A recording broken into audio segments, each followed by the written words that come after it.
the hundreds place, the tens place, or the ones place. You're going to do that 3 different times until you have this number completely full. You're going to write your number here. Your partner's going to do the same thing. She's going to make her number, and her number's going to go here. And the same for you. Her number will go under your partner's number. You're going to compare those greater than, less than, and equal to. So this is the lower version. This version, you're spinning the numbers, but this time the spinner goes to a 10 instead of 8. So then it makes the students think, well, if I get a 10, what happens in that place value? You have to carry. Also, instead of just comparing greater than, less than, or equal to, you're adding and subtracting. So there's a little more work involved in this. But once you pick your place, you have to leave it. So if you put an 8 here, and then you decide later on, oh, I want my 8 here, you have to leave it. So you're going to do this. The winner of each round is just the person who has the bigger number. And the person here is the person with the bigger number when you get the answer. There's no prizes, there's nothing like that. You're just going until you finish each algorithm. Sounds good. So it teaches place value, it teaches greater than, less than, or equal to, and it also teaches addition and subtraction. And teamwork.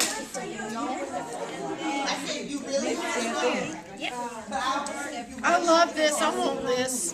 I want this one. And then another one is bumblebees and butterflies. Oh, I hate you. Look at this. So you have your bumblebees, and then you have Too cute. you have your butterflies that you post around your room for them to measure. Oh. And the butterflies I like because it actually gives them a place to measure, so they Yes, don't get all these crazy measurements. Yes, you know I have to have that. I like this.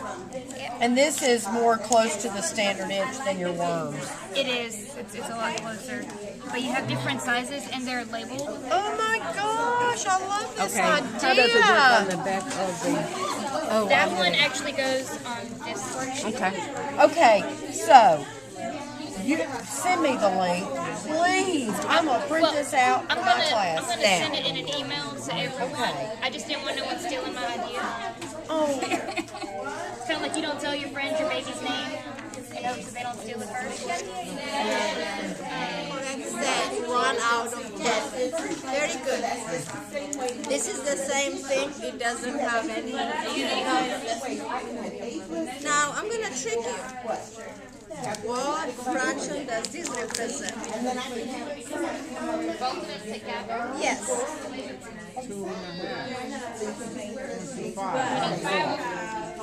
Raise your hand, please. Raise your hand.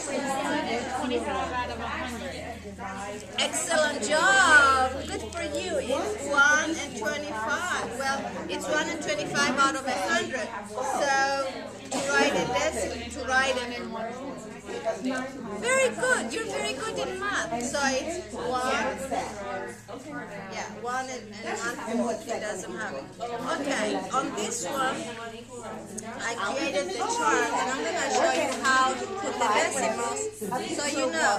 When we go to this side, they go up by 10.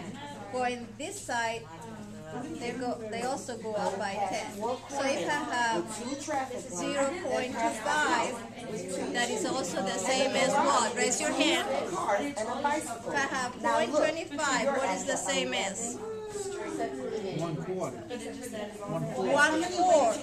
So 1 over 4 represents this. Okay, so if we have a bigger number like 0.256, and you want to tell me what the 6 represents, what does it represent? A stick and 3 apple seeds. Thousand. On the boat are It has a th at the end because the thousands are on this side. Okay? I created another chart for you boys and girls. You can look at it. It has all these zeros. I should have done it bigger. But it has all these zeros so you know where, like this one, the decimal is here. and when we're done, I'm gonna have This one is down here. up to. Sorry, you cannot see it. It's too little. I pass it around for you too. The pond.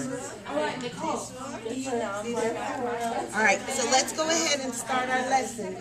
Yeah, can you just see? All right, so we're gonna go ahead and start our lesson. For the beginning of our lesson, we're gonna play I Spy. I can't hang this up, but we're gonna put it on here. Who'd like to help?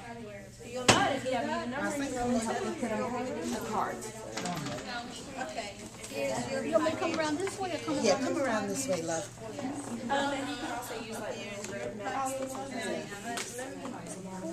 All right, let's put some cards in. Yep. Okay, what do you think this might be?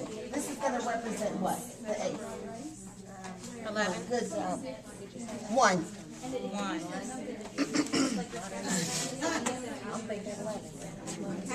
So, who wants to tell me a fraction? You can let them overlap. Mm-hmm. Yeah, because you can still see them. They're really tall. Good job. Thank you. I guess that's when you would come and kind of help them Do the initial. build the rows, yeah. Because they haven't, if you do this, they have to have experience using an array. So they should know how to build an array. And like I said, the grid, using a grid on the table might help. Uh-oh. Yes, go ahead. But you are winning. And then So an she could flip it around and extension. she could say, the one with the least amount of points win. And if Yeah, that was the because case, sometimes then you you can win. change it. And then after you do this for a while and they kind of grasp the concept, you can show them how to form an equation from this. So like with yours now, or you did 7 again, you did that one. How many total did you have? Total what? Animals. Oh, I have to calculate it. 14, 56, 19. 19. Yes. So the total number of animals you have would be your first number in the equation. And then you would divide that by the number you roll as your second number. So you could write an equation. So you could say 19 divided by 7. You can use, it doesn't matter. And you can show them how to write equations from there. And of So my course it's answer going to would be- have remainders on some of them. But that's showing them how you have those Okay, sometimes. so Everybody would get one. You'd get one, and say you'd get one. And what you'd have to do is you'd have to go find your partner. Everybody get one while we're sitting in large group, and then once I say, okay, time, you go look for your partner. You come back to large group after you found a partner, and some would come back with the correct thing, and some may have trouble coming back with it. So we discuss it, we talk about if it's correct, and we'd look at it and say if it was correct or not, and then if it was not correct, we'd talk about why it wasn't correct, we'd add it up, and then we'd look for a partner again to see, and we'd have our equal sign, so you put, where's yours? So, and we put it up. Then, after we were done with that, the way I would check, I'd give you a ticket out the door. I'd check to see if you understood it. And because I'm a resource teacher, my mind goes to differentiated instruction before I can think of anything else. This would be for the children who'd be able to do it easily. And this sheet would be for differentiated instruction. I'd give you the first one, and then I'd allow you to come up with the next one. So I'd like you guys to, I'm going to give you this one. I'm going to give you the differentiated instruction one. I'm going to give you this one.